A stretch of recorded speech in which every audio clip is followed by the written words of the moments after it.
Mia, ilan pa ba ang kabubuang bilang na natitira pang puno na di pa napuputol at may hakbang bang gagawin ang DENR kasunod ng pansamantalang pagsuspinde sa pagputol ng puno dyan sa Quirino? Magandang tanghali sa iyo, Ella. Tinatayang nasa mahigit 300 pa itong mga puno na puputulin sana mula doon sa mahigit 600 na inaprubahan ng DENR na nakaulat sa permit.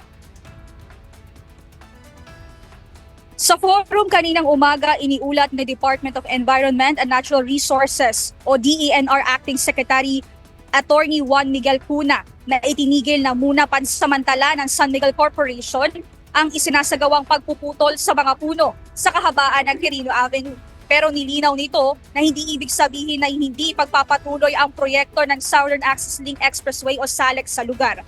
Hindi binanggit ni Acting Secretary Cuna ang pangunahing dahilan ng pansamantalang pagtigil ng operasyon, pero sinabi ng opisyal na posible nilang kunin ang pagkakataon na ito upang muling pag-aralan kung mayroon pang mga puno na maaaring masagip at i-earthball o kuhanin upang mailipat sa iba pang lugar.